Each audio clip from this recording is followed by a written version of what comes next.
Welcome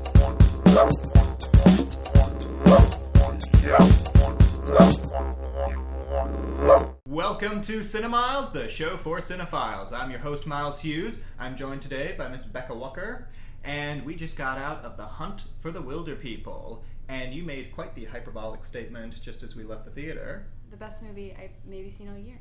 Oh yeah? Yeah? Yes. I would say this is probably the funniest, intentional comedy, as opposed to something like Suicide Squad, which is funny because of how bad it is.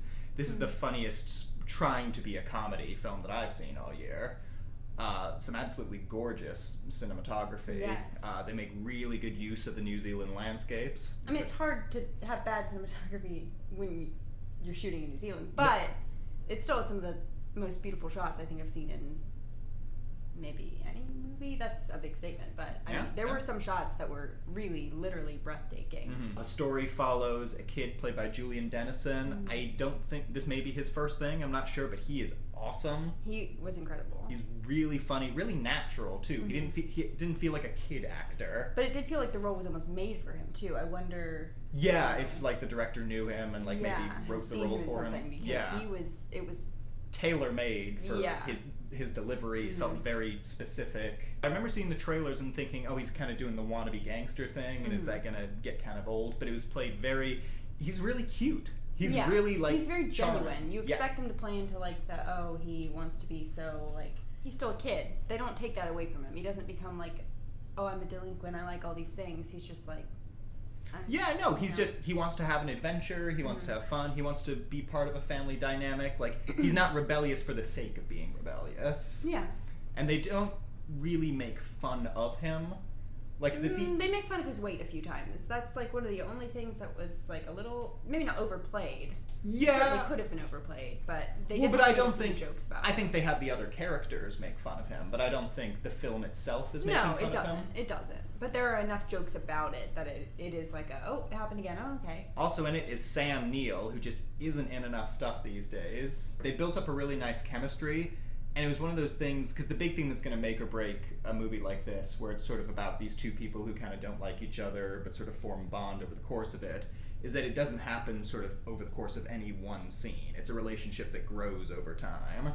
And it didn't feel rushed or forced in that kind of way. No, separated by chapters, which I thought was a lovely mechanism. I was kind of nervous it was going to be weird, but... Yeah, almost like Tarantino or Wes Anderson kind of thing, but it felt like its own thing. It was very storybook, and it played into the whole sense of adventure, sense of it almost felt like a fable or a legend, and that's what the kid was trying to go for, more than the gangster stuff. It's this legendary status.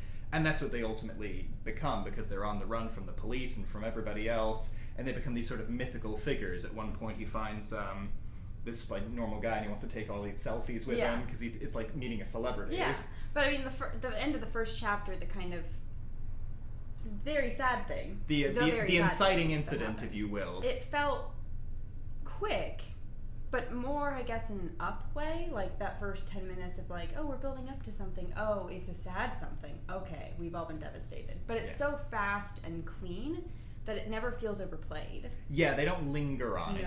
They let it push the rest of the story forward, but they don't meander in that. They don't make a whole dramatic thing about it. They don't push you to cry as an audience. No, they let... I wouldn't say, I didn't cry at all during this movie, but it was a very, I felt it. Yeah. It was very heartfelt, very sincere. Mm-hmm. The soundtrack. That soundtrack, though. Mm-hmm. Ooh, some really nice, I want to say John Carpenter-esque, very 80s, very synth-heavy. I'm kind of trying to look up who did that, to be honest. Do it. So you can, actually cite that. Okay, you look it up. You should keep talking. I'm going to pretend I'm not looking at my phone. Okay. The director is Taika Waititi, who had previously done What We Do in the Shadows. Mm-hmm. Did you see that one? Yes. I would say that's probably one of the best mockumentaries ever made. Yeah. That movie is ridiculously funny. If you haven't seen What We Do in the Shadows, you need to check it out. It's all about vampires living in a flat in Wellington. It's so adorable. He stars in the movie. He has a brief cameo in this one as a priest, and he's pretty funny in that. He's currently directing Thor Ragnarok, which is a bit of a jump. But at the same time, I can see how they would watch this movie and feel oh, okay, because he gets the storytelling aspect of it. He gets how to use these characters. It's very successful as an adventure movie and as a situational comedy. Yeah, definitely. I maybe laughed. I mean, other than like the fart moments in Swiss Army Man. Swiss Army Man, I probably laughed the most in this movie that I probably laughed in a movie in theaters for a while. Yeah. Well, the laughs were incredibly consistent because a lot of comedies, there'll be like the big laugh moments or the scenes that are funny or like they'll come here and there. But here it was just like all throughout there was funny stuff happening. And it'll be like little visual gags or like lines of dialogue that are just so ridiculous, or it'll just be like little performance moments. I think this movie is so well acted from at least the core two of them. Well, I would even argue that even when the hunters came along, even when side characters came along, they felt perfectly cast. Psycho Sam, who's played by Rhys Darby from Flight of the Conchords. Yes, Flight of the Conchords. And, he's he's really good. good. In the Shadows too? Yes, the werewolf. Yes. Werewolves, not swearwolves. That's him. He's great. He's like this, what would you even call him? Like this homeless conspiracy theory. He's a bushman. He's a bushman. And he has a literal bush on his back. It's great. Spoiler alert. Spoiler alert. I found their names, but they're hard to say. Okay. So the score was done by someone, Samuel Scott, and someone else. Okay, no, we're gonna do this. Okay. Lucas. Okay, we're butchering these names horribly, but Lucas Buda, Samuel Scott, and Conrad Witte. I'm very sorry, but anyway, they did the score. The score is amazing. Really sets the tone. A different tone, I think, than I was expecting going in. Yeah, but I mean, it was pretty well varied too. I mean, it sounded very synthy, very like electronic-ish. But they definitely were good at creating atmosphere with their music in a way that was not so forced. Yes. One thing I thought was interesting was that there was limited use of CGI. That boar. The boar and I loved the that bird. scene. It was great, and like you could kind of tell just based on the fact that there's no way they could do it with a real boar, but it looked great. It didn't take you out, especially considering how realistic everything else in the movie was. Well, it was almost like they weren't trying too hard to make it so real, like CGI. I hate CGI, but nowadays they try to make it so real that it ends up looking so gross. Yes. And they rode the line just far enough to say, like, this is not real, but it made it better. It made it fit in that universe better. And they didn't linger on it. They weren't like, oh, look at this magical thing we've made. No, it was much more about how the boar played into the story than what how it looked made them like. Feel as characters. Like, I don't know. And even the bird. The bird was... The setting, too, of each of them was... The boar was surrounded by a lot of darker colors anyways, so any, like, I guess... So there probably wasn't as much, like, texture on it or detail, but it didn't... And the bird was in, like, the dark of the tree. Like, they did a good job masking... Probably their limitations, because you gotta imagine it's a very small budget sort of affair. And, like, you know, there's, like, car chases and stuff. Like, they actually, like, staged a lot with probably very limited resources. Unexpected, totally. Very. Very charming. Like I said, the director's moving on to do Thor Ragnarok. I'm very interested to see what he does with the sort of bigger scale thing.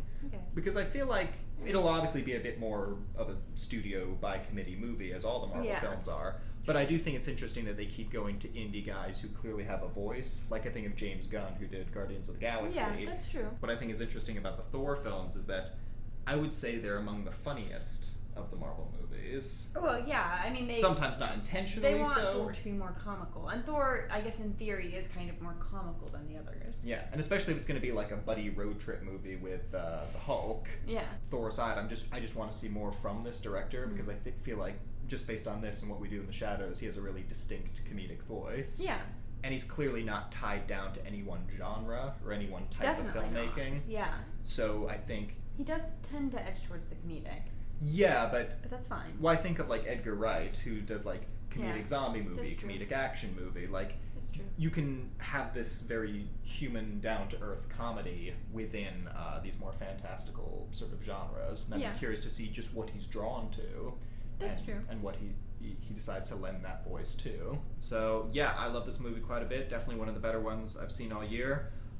It's probably near the end of its theatrical engagement, but definitely check it out when it comes to Netflix or Redbox or whatever, Hulu, Amazon, what people watch things on now. I don't know. Thank you for watching CineMyles. Be sure to like, share, comment, subscribe, do all that fun stuff, and stay tuned for more. Have a good one.